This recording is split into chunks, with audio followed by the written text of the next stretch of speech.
And action. Welcome, everybody, to another fantastic episode of the Action Podcast. We've been on a bit of a hiatus. We apologize. Welcome back, us. Yeah, but we're ready to get right back at it. And today we are going to be reviewing pretty much all the movies we have not been reviewing. So pretty much the month of January and February will be what we will be reviewing today. So the first movie on tap, I'll just run down the list real quickly and then we'll get into them. But so we're going to talk about Ant-Man and Quantumania, which just came out.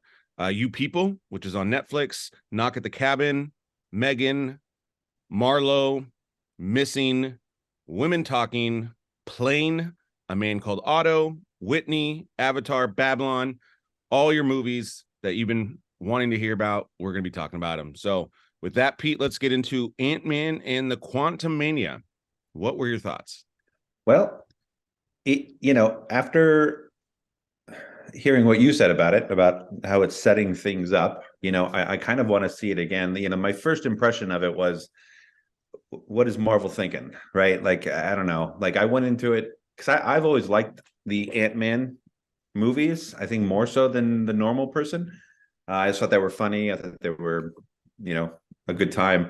This one was just, for me, it felt like if you took that movie, the Pixar movie Strange World, and combined it with like Star Wars and then threw in a Marvel character and said, let's see if this works. I understand that there's a whole deeper thing going on and we're setting things up. But I don't know, like I just couldn't get into it, to be honest. I thought it had its moments. I think the bright spot, of course, is the villain. And what's his name again? Well, yeah. So I'm just gonna say this now because this So the is actor's name. Yeah, Jonathan Bridges. Jonathan Bridges. Yeah, he's the one right behind me here. Yeah, he's so good. Yeah, and so let me kind of go into what I'm gonna say, just because I think it's gonna help everything out. Again, slight spoiler alert, people, because unfortunately I don't think you can talk about it without it. So if you don't want to hear some stuff about it, well, ultimately I'm just going to say go see this if you were watching every one of the Marvel films. Non-spoiler alert, this is a film that you finally start to understand what's happening in phase 5. This is the beginning of phase 5, I believe, is what I read. And so to me, after this film, things made a lot more sense on where everything is going, how the Avengers are going to line up. This was the movie for me, because I've been waiting, like most of everybody, to like, what in the world is happening in terms of like, what is this new plan and all that. And after this film, I finally felt like we're back to a Marvel film that makes sense and it fits into a bigger picture versus the other ones. It's like, I don't know where we're going, so with that, let me now go. So Nicole kind of felt like you did, Pete. She was not a big fan of it, but she has not been following along. She didn't really know any of the characters. She doesn't know the importance of any of the characters. So for her, it kind of very similar. It was like, it was too much for her. She said visually it was too much. I guess I can understand that. But so for me, the introduction of the characters was such a big deal. And I do think you need to have a little bit of Marvel history to know like how impactful it was. So there's two characters that are really introduced in this one, that were part of the universe before, but now they're like, this is who they are. So the first one is a character called MODOK, and it's M.O.D.K. And he was funny. Yeah. And this is a character, this is a major villain in the comics. I think it's a Spider-Man. I think he's an enemy of Spider-Man. I don't know 100%. I feel like I've met the character in a video game before, is where I've met it. Like I think it's the Avengers video game, like the Alliance or something like that. I forget the game. But MODOK is in it, and so that's how I know it. And it is kind of a crazy character. It's just a kind of a giant head with little legs. Like it's a funny character. And so when I saw that introduced MODOK, I was like, oh my goodness, MODOK, that's so cool. And they did it in a very kind of cool way.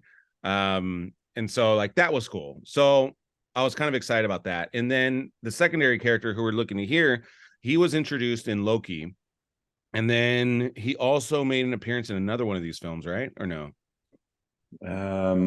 Yeah, I'll have to look. Keep talking. It was the one in the fall, I believe. And so I knew they were setting it up for him. I just didn't understand who he was yet. And then in the beginning of this film, his name was called the Conqueror. And right then a light bulb went off, and I'm like, holy crap, it's King the Conqueror. And I knew that's a huge, huge, huge, huge villain in the Marvel universe. And so he is your Thanos for this phase. And so now we finally have the true introduction and the true power of who, like, and you get to see actually a villain that they're gonna have their hands full. This is again a very Thanos-y character where it's like, this guy is super powerful. Like, how is this gonna come together? And I think the next major question, that the only really question I have is, obviously the Avengers have a different look to them than how we left off in Endgame. And so, who's going to take the mantle? I'm assuming Doctor Strange is pretty much going to be the leader along with Spider-Man. Captain America, the new Captain America. Yeah, but I don't think you can't go from the Falcon to Captain America and just be like, hey guys, I'm the leader now. Like, I don't think it works that way. Like, like the only reason why Captain America was the leader in the first one is because he had actually also been around the longest, right? Because he was from the 30s, and he did everything by the book. And so it just, I think ultimately your power is kind of determined. So I think Doctor Strange is the new leader going into it. But I think, if I'm not mistaken, I mean, we're getting pretty close to being ready for a Avengers film. I can't imagine too many films going in between. I don't know the release date, so I'd have to look at it, but I believe there's an event. 25, I think, is the first one. 2 years still. We got Avengers: The Kang Dynasty coming out in 25. Okay. I mean, Secret Wars, Avengers Secret Wars is coming out in 26. Oh, so they're shooting them back to back is what they're going to do. Maybe. Just like Endgame was. Endgame and Infinity War. What do you have what other films are coming out after that? Let me see. Or after this one? So yeah. So ultimately, you look at that. I'll just kind of finish what I'm going to say, and then we can move on. Yeah. But I think if you can understand all that, I feel like the film was excellent. Much more satisfying than I thought Doctor Strange. Not better than Spider-Man. This was pretty funny too. It had a lot of good moments. Yeah, I think this movie had a lot bigger purpose than the other Ant-Mans, of course. Again, this was like a major film. Kind of like Captain America's Civil War, where it's like, again, it just really leads up to the Avengers and it sets it up. And I felt like that's what this film was. So I feel like the film's importance outweighs it's like how just purely good it is or bad. And so I think this is very important to understand all that. So ultimately, I did enjoy it again. Yeah, I want to see it again myself, but I actually like want to see it again, if that makes sense. Like it was a good time. Okay. I enjoyed it more than I'm definitely more than the Eternals. What were some of the other ones? Well, the past year or so has been, I've been itching for something, and this was like the first time it came out since, I think the last one was what? Oh, Black Panther. Black Panther. Was Jonathan Majors in Black Panther? No, Did he make a cameo? No, I looked, and it was just this and Loki. I thought he At least on IMDb.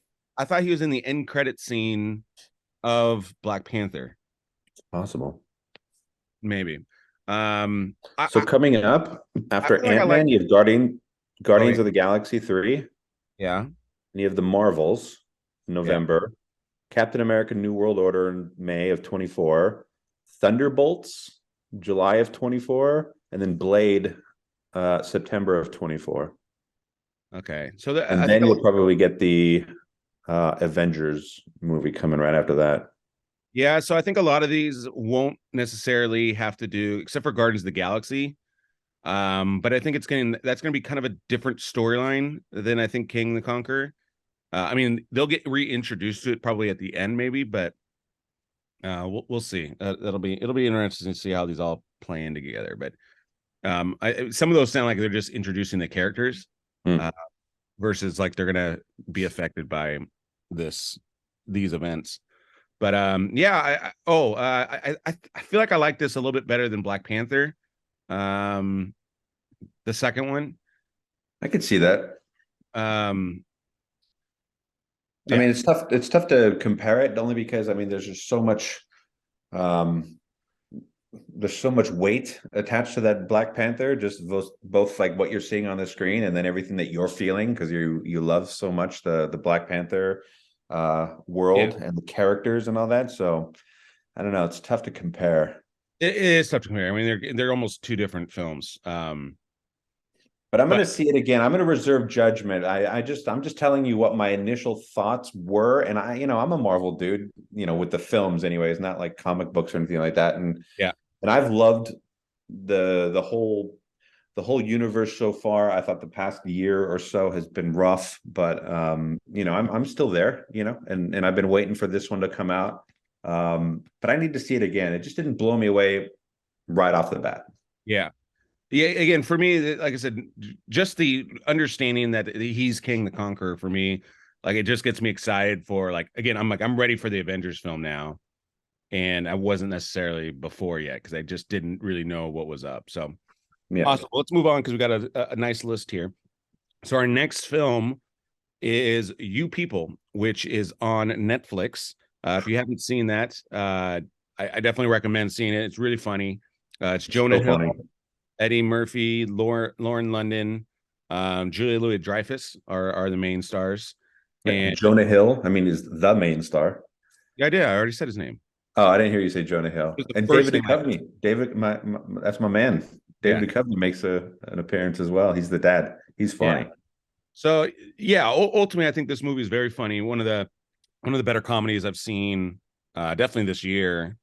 But it's a very kind of poignant. It's a film that kind of pokes fun on race relations, and then everybody trying to kind of adapt to it. So ultimately, Jonah Hill's family is Jewish, which he's obviously Jewish, and then Lauren London's family is black, of course. And so it's them getting together and then having to deal They're with they're family. Muslim. No, I think he's just Muslim. The dad? The dad is just Muslim. I don't think. Yeah, but they were raised that way because even the daughter, all of a sudden, when she starts wanting like the Muslim priest to do the Oh, ceremony, then all of okay. a sudden Jonah Hill's like, oh, all of a sudden you're like Muslim, and you know what I mean? Maybe you're right. So Maybe you're right. So I think that it's she a was black raised. Muslim. Yeah, So that in and of itself, right, is a plot point, which is really funny. yeah, for sure. But Combining the two worlds. combine the two worlds, yeah, and then a lot of the way they dance is hilarious. Julia Louis-Dreyfus is really funny in this. She's So just awkward. yeah, she's just kind of your traditional Karen, quote unquote, and but just does a really good job of just being awkward and Just messing up every yeah, time she opens her mouth. You're just like, come just on, just cringe. Yeah, it's quiet. um this was a really good acting role, I think, for Eddie Murphy. Mhm. Like his acting, I think, is one of his better acting performances.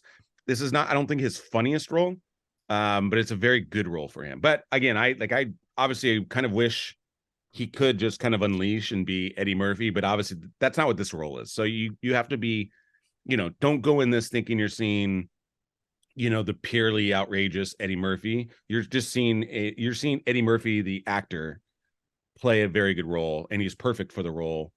He's got his moments. What's his face too? Uh, Epps. Not Omar Epps. It's not Mike, is it? Mike Epps. Yeah, Mike Epps. Mike Epps is So funny in funny. this. He has a really funny scene at the end, where you get to see kind of the Mike Epps humor.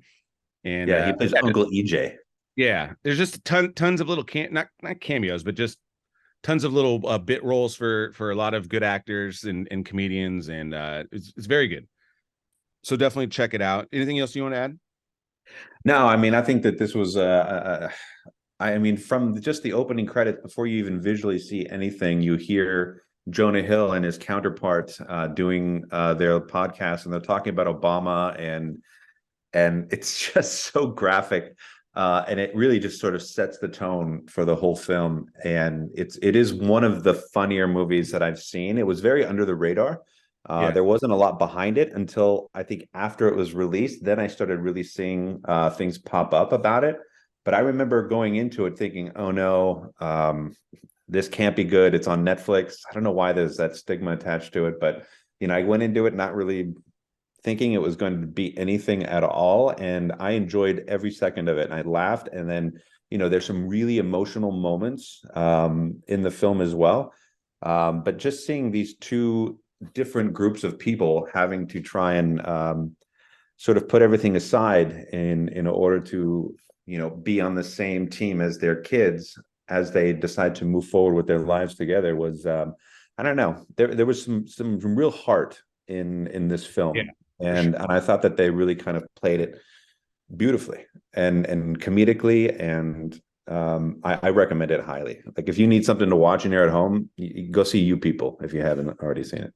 Yeah, and it's just funny. Like you kind of mentioned it, and I almost think the opposite now because I think Netflix is a studio that can do a film like this because they're Mhm. not worried about box office. Right. And this movie, if it was out in theaters, may not have gotten the traction that it needed to quote unquote make its money. But here they can just make the movie they want to make. It's funny, it's good, and then Netflix doesn't have to worry about those things. And so I actually think Netflix is a better platform for comedies now Mhm. because I especially agree. like this that aren't I don't think this was a cheap comedy. I don't know the exact price off the top of my head, but again, I think there's a platform, maybe even Apple. Well, Apple's not, they don't really have many comedies, but Right. anyways, I think streaming is more the platform moving forward for comedies versus the theater because it's hard unless it's got like such a huge like an anchor man or something, but anyways, so let's we both recommend seeing it. Definitely. Yep. And then our next film is A Knock on the Cabin. That's an M. Night Shyamalan film. Wow. Uh huh. I said, wow. Yeah. Go ahead. Go ahead. Oh, keep going. Yeah, no, this is M. Night Shyamalan, and I'll say that this is the return of M. Night. Like, I haven't seen his series that he did on Apple Plus TV, Right. but I've been waiting for like this kind of movie to come back, and this movie is like about the vacationing. These two men who are together. They're married. I think they're married.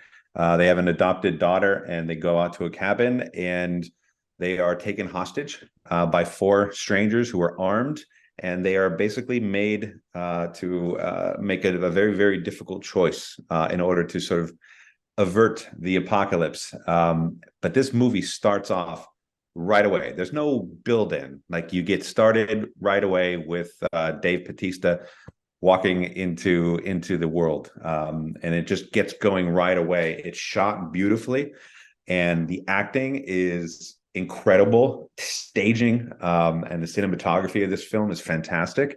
And then that doesn't even get into what the story is all about, and sort of the without giving anything away.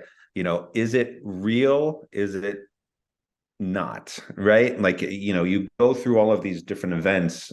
Is it really the apocalypse? No, it can't, because we're adding a little bit of doubt over here, but then something else happens. You're like, oh shoot. And then it's like there's some more doubt, so you never really kind of know. I just thought I had a great time with this film. Yeah, absolutely. Yeah, I would love to see it again if I've got enough time uh Yep. while it's still in theaters. But I'm with you. I really, really enjoyed it. Um, this is definitely up there in his probably makes his top five, I would say, of his Yeah, films. possibly. Um, I don't know if it may be top three for me. It might be as high as four. I'd have to like really think about it, but I mean, not in Yeah. any order, but Sixth Sense, Unbreakable. Uh, Signs. I might have liked this more than Signs. I might like this one in Signs.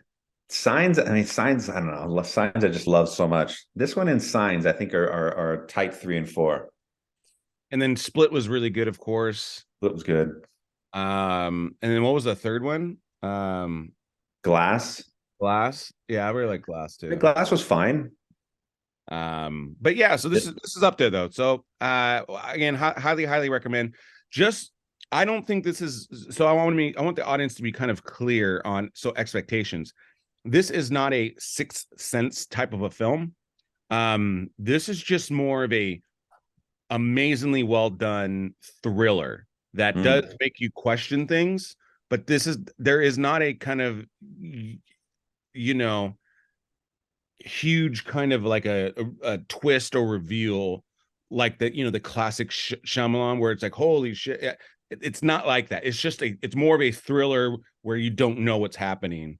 So it's a little bit of a departure from what he normally does. But But he still kind of what he does, right? right. But just without kind of again kind of this crazy thing at the end where it doesn't. So Yeah. I think it's important to know that.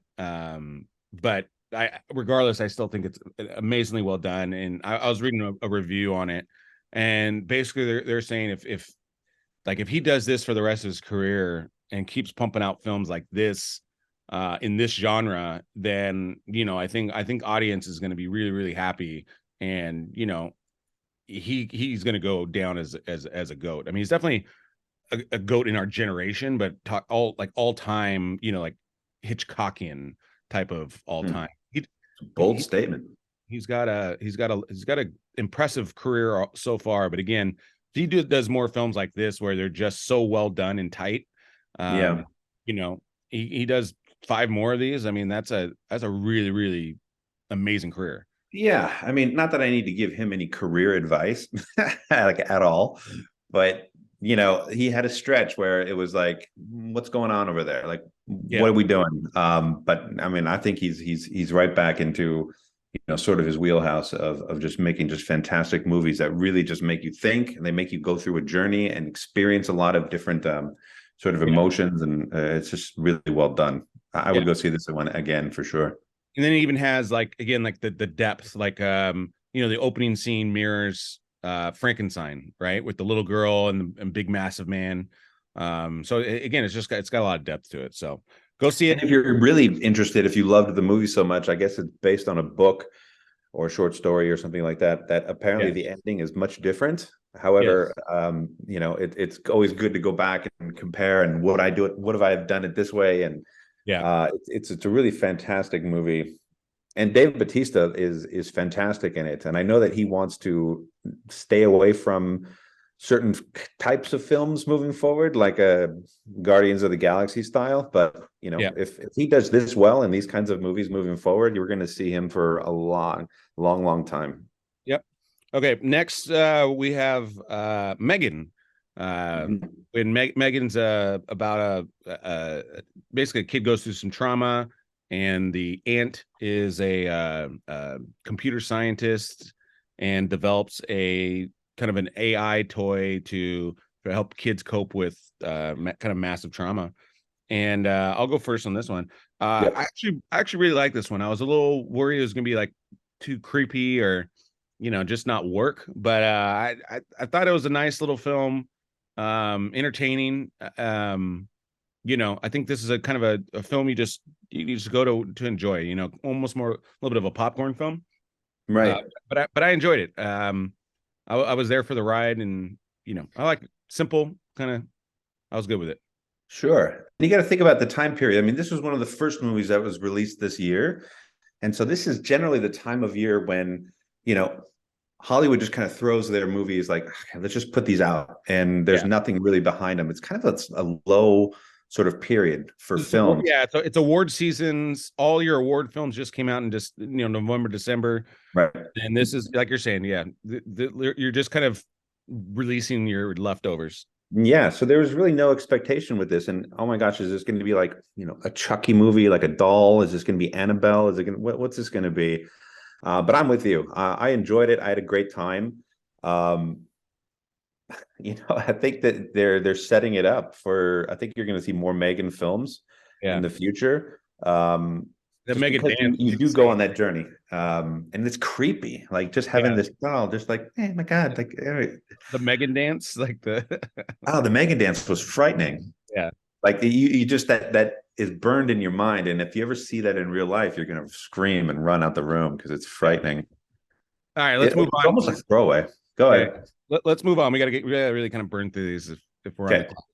All right. So next is Marlowe, which stars Liam Neeson, and this was supposed to be like a 1930s kind of detective film. Um, uh, and yeah, I don't know. I felt like this film was a little bit of a letdown for me. I I, agree. I thought it was slow, Very. and I just felt like it didn't have any substance to it, like heart. You know what I mean? Like I didn't like when you watch Babylon, it's got so much style and it's got so much in it, and you can just sense it. You can sense that Damien Chazelle like really loves this film. In this And he film, loves the characters, right? yeah, You get to know the characters immediately through a series of like 20 to 30 minutes. You get to learn about the characters and you get to care about the characters. And then you get into what the story is about, right? Like yeah, it's unorthodox, but it's still standard, right? You got to yeah. know the characters.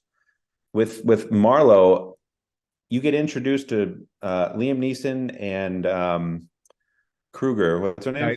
Diane Kruger. You get introduced to them right away, but without anything behind it. It's like, okay, Yeah, here's a detective. She wants him to find her lover, and then they go. Nothing ever happens where you're just invested. Nothing happens to make you go, whoa, oh my gosh, now I'm really invested. Like there's no up and down, there's no roller coaster. It's literally yeah. a linear story. Like to me, the comp Wow. is LA Confidential, right? And LA Confidential is how to do it. And I just felt like this one it just was missing I agree. almost everything. Like it just felt low energy. Even how I was it's tired afterwards. even after how it's shot, it's just like this is not even Scream 1930s. Like I don't know. I didn't I don't like trashing films, and I'm not trashing it. I don't think it was horrible. No, I just don't but I felt like there was something that could have been here, and maybe the director wasn't a good fit for the script. I don't know. I mean, I think he kind of might have co-wrote it, but I don't know. This guy Neil Jordan's the director, and he's done a lot of good films, but I just maybe this is not his type of film. I'm not sure, but yeah. Even I mean, Nia Jessica Lang was in there too, and she's yeah, phenomenal. And I don't know. I didn't care at the end of the day. Like I just didn't care. yeah, it needed to be worked. It What are you gonna do? need to be reworked, need to be reshot. There's a lot of holes in this one. Yeah. Uh, Next we have Missing, which is from the same people that made Searching. If you haven't seen that one, uh, did you see this one, Pete? I saw Searching. I didn't see Missing though. Okay. I did see Missing. I I heard it's enjoyed. great. Yeah, I enjoyed it. Again, if you like Searching, I think you're gonna like Missing. It's that same kind of adventure where people have to basically use public digital, like social media and all that good stuff to basically solve a case. And it's a nice little journey. And again, kind of like Megan, it's an easy movie that works, and it's entertaining. And Is it like Searching where everything on the screen is like from the point of view of like a computer, like you're doing everything on a computer? yeah, not everything, but yes, it's same almost same style, just a different I pace. enjoyed it.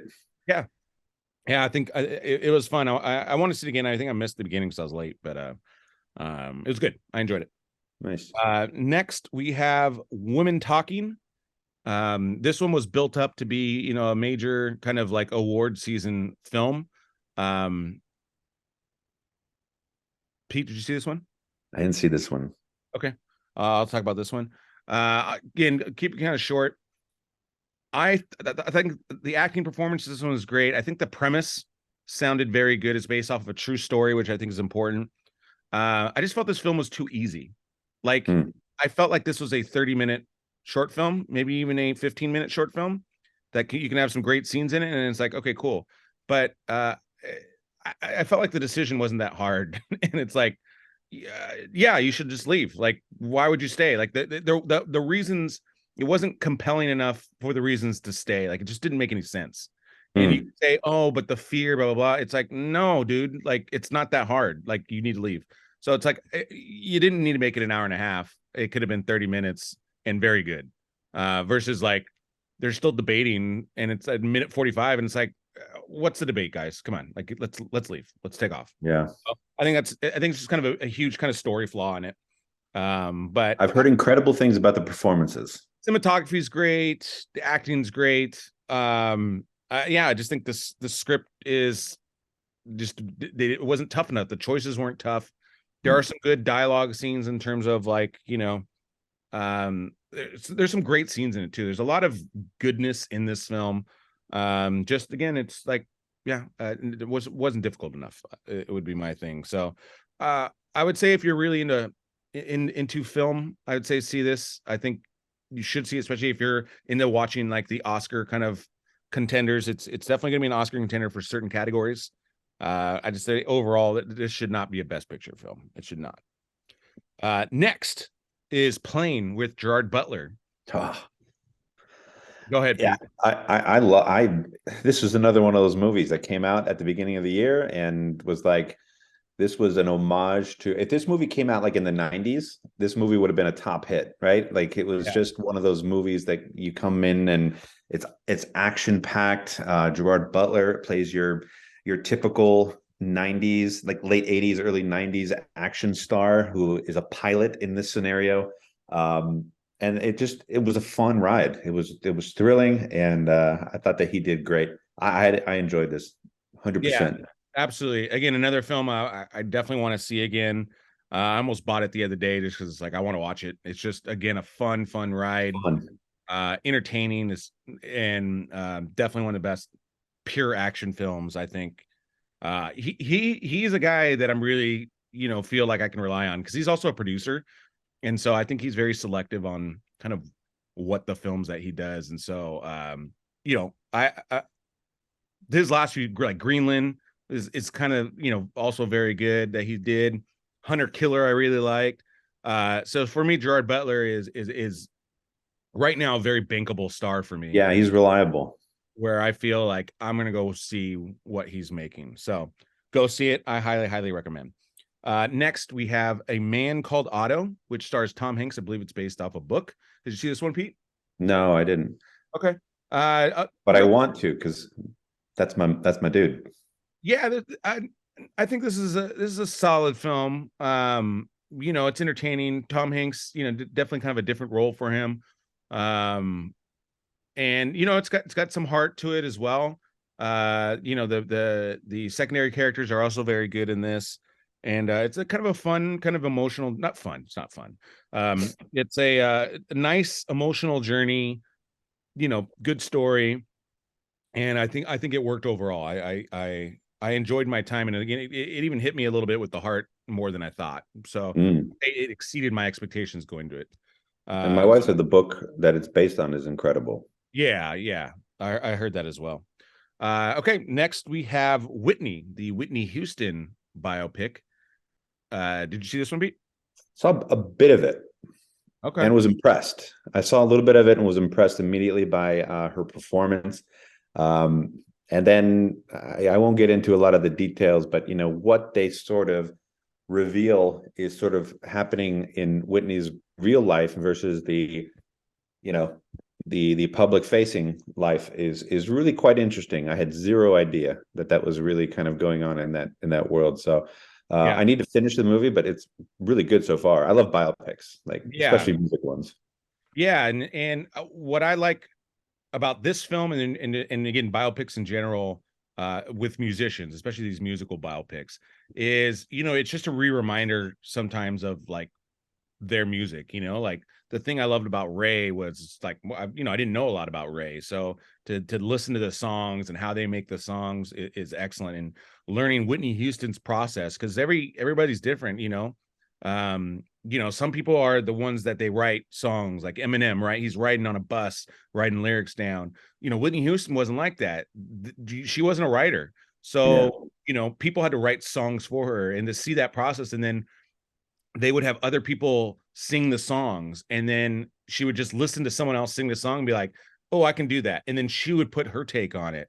And so again, just seeing And just her, elevate. yeah, I loved watching her creative process because it's different than so many other people. And then again, just being reminded of how many kind of hits that she had, and really So how many. excellent. And I mean, she's one of the greatest singers of all time. And you just forget how successful she was because, especially we knew all about like the negative stuff. And for the last 20 years, most of her stuff has been negative versus positive. And so just getting kind of reminded of how amazing her career was musically, juxtaposed to again how poor her personal life was. Is just And incredibly, like a lot of people don't know this, but like when she did the national anthem, like yeah, that version of the national anthem, they released that as a single. It was yeah, it was the number so one hit. amazing. It was a hit. Like I remember buying it in the I little sleeve. Yep. Nobody cares about the Star Spangled Banner enough to go and buy it. But when Whitney did it, you went out and you bought this album or this single because it was Yeah. that incredible. Like what a voice. Yeah, and even just again, the choice she did of what she wore, she just was herself, and again, that was kind of breaking barriers too. And so, I thoroughly enjoyed it. I think again, uh, if you're a fan of, I guess, pop or R&B music, I would definitely go see it. Again, you're going to learn about her music if you don't know it, and she's an icon, and it was a great story, I thought. So go Yeah. see it. Okay, two more films, although we kind of already talked about one of them, but Avatar, obviously it's at this point when we're reviewing it, it is the number 3 film of all time. I'll say this. I don't understand how this movie beats so many different movies. Right. Like Plane, right? I enjoyed Plane way much more than I enjoyed Avatar. I thought I Avatar can see was that. visually fantastic. But I didn't like love it. Like I'm Right. not craving to see Avatar again. But No, but I thought it was good. I thought it was good. I yeah, liked and it we better talked the first about one. this. We talked about this the other day. Like, going into this, there was a lot of angst going into this movie because of all the previews, like every 2 seconds, like all you heard about, and then the length of time it took to make this film. I went into this film objectively as much as I could, but I just really wanted to understand: am I going to care about these new characters that they're introducing to kind of take us into subsequent movies? Like, am I going to care or not? Like that was sort of my level. And if they accomplished that, then I was going to be in on the sequels. And I Yeah. thought they did a good job with that. I thought that they brought me back into this weird world. I got into it visually. I mean, you can't deny visually; it's stunning. Yeah, And absolutely. I'm ready for 3 at this point. I don't know how ready I am for it, but I thought it was great. And you can't deny that much money that it made. Jesus. Yeah, for sure. So I mean, yeah, if you haven't seen it, I mean, go see it, I guess.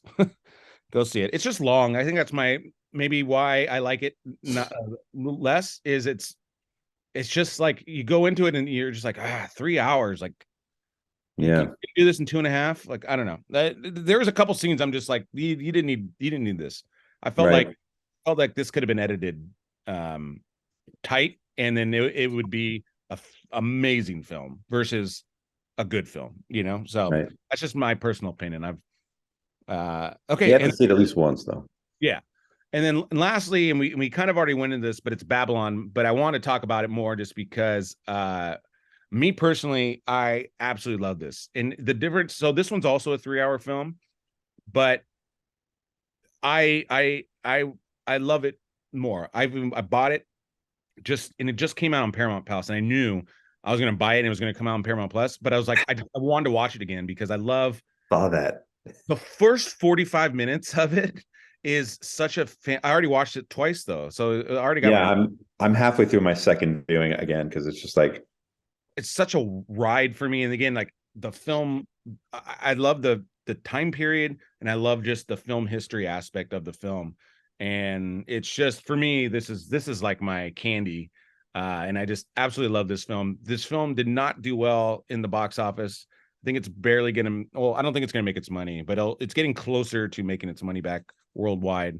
But I don't know why audiences didn't go see this, and then maybe it's just because I love like film itself. But this was such a wild ride, and then Damien Chazelle just directs the hell out of it with style. Like it's just like when you go through the party scene, it's just like insane. And the It's all music, one take, man. I love the music, you know, like the music is so good in this film. Yeah. Like I listen to the soundtrack, like the songs, again, like La La, like if you like La La Land and I don't know about Whiplash. Whiplash. Yeah, but it's a Whiplash. little different than Whiplash, I feel. But sure, I mean, it's the same director. So it was a lot of La La Land in this in terms of the way the camera moves and how the music is so kind of like you know the themes, you know, Right. but I loved it. Brad Pitt, I mean, the acting's amazing. Watching them shoot the films, it was so good. Watching them, you know, and because that's how they did it too back in the day. But you know that this the characters, there's so many small characters that are excellent in this that are based off of real people. Again, it's just such a rich and deep film. I highly recommend it, Yeah. especially for actual film buff, and then do the research to see who these characters are like based off of. It's fantastic. So Yeah, I agree. One of my favorite films, one of my favorite directors. Whiplash is one of my favorite films. And this one's right up there. I mean, the journey that you go on, 3 hours, 3 hours plus, doesn't feel like 3 hours plus. I mean, that's how involved you are from the get-go. And it's fast-paced as much as you can make a 3 hour movie fast-paced. Like it really, you're just in it and it goes. You meet these characters, you get involved in their existence immediately, and then you go on this ride and you get to experience all these things and the mistakes that they make and the triumphs that they have. And wow, it does take you all over the place within 3 hours. well, it's what, 7 years I think is the length of time this you go through, Maybe something like that. It starts enough in, time for an unknown to become a megastar to something else, right? I think it's like 1925 to 1933 or 36 or something like that, and then it ends. Yeah, but it's in going back to your point with the pacing, um, that's where Chazelle is really good at, is the editing, right? So it's like instead of these like long pace scenes where you like you know what the point of the scene is, but they just drag it out. It's like cut, boom. That's the point of it. Cut like when the other great scene too is when she's Margot Robbie shooting her first talking picture and having them go through all the problems that they did back in the day with now sound guy is such an important part of it, and then he thinks he's the director. That was And so uncomfortable, that whole scene. yeah, You felt it. yeah, You yeah, it really was do so, feel everything in this movie. And that's, that's one of the biggest enjoyments for me is when you get in. I mean, it's the same with Whiplash. Like when it's intense and you feel it. When you're scared in the film, you're really worried. If it's funny, you're laughing, right? And if it's sad, you're crying. Like he really does just, I mean, this movie crushes. Didn't get a lot of play, which is crazy. the assistant director totally, I can totally see that being you on set. Like, just shut the up. Oh man, it He was was good. that character is so good, and he just loses.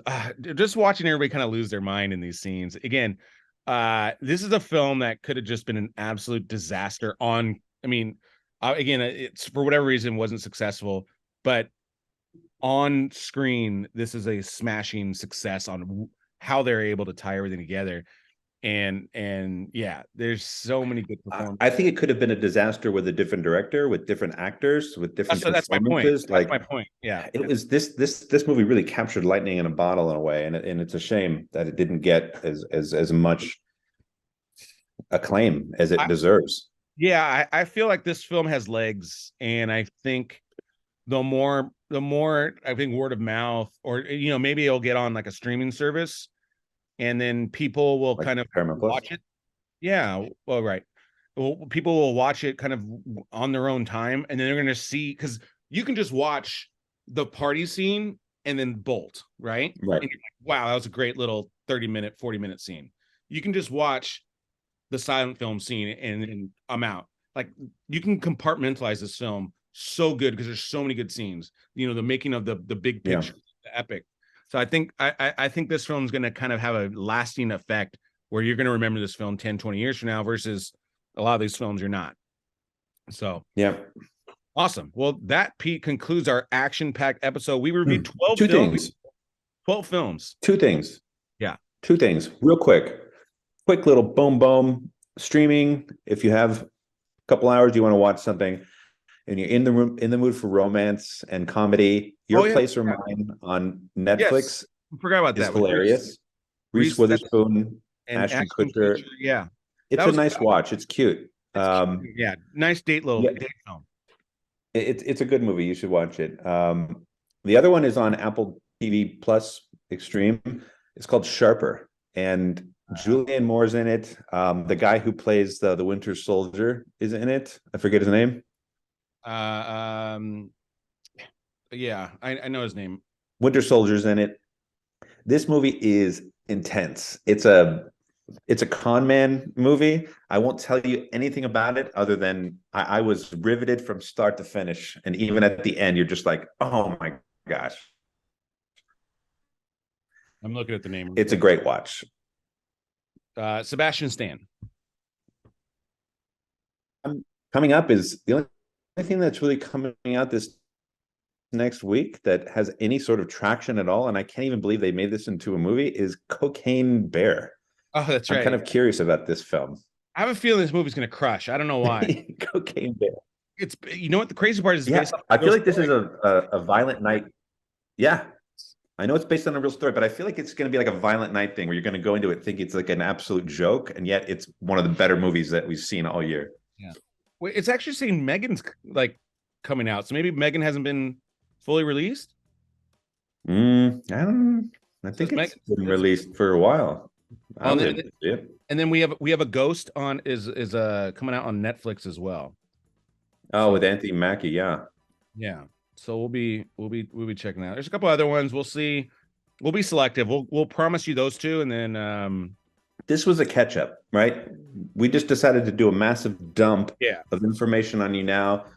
Subsequent ones are going to be nice and tight and very specific. Absolutely, yeah. And then we have Home Alone that'll be coming out. Leading up to the big film that's coming up next is Creed 3, which I just rewatched the first Creed. Can't wait. Watching the second Creed right now. Creed is so good. So good. I mean, it's great. I don't even want to use the word good. It is great. It is spoiler when we do our Rocky rankings, I might put it number 2, might even put it number 1. I mean, I guess I can't put it number 1 because it's based off of Rocky, but yeah, I don't know. You get the best director in the world. You get great actors. Great stories. This is what really catapulted Ryan Coogler into blockbuster status. So what an incredible guy. Yep. Stay tuned for that. Thank you, everybody, for coming along our journey. And again, we'll get back at it. Thank you for your patience.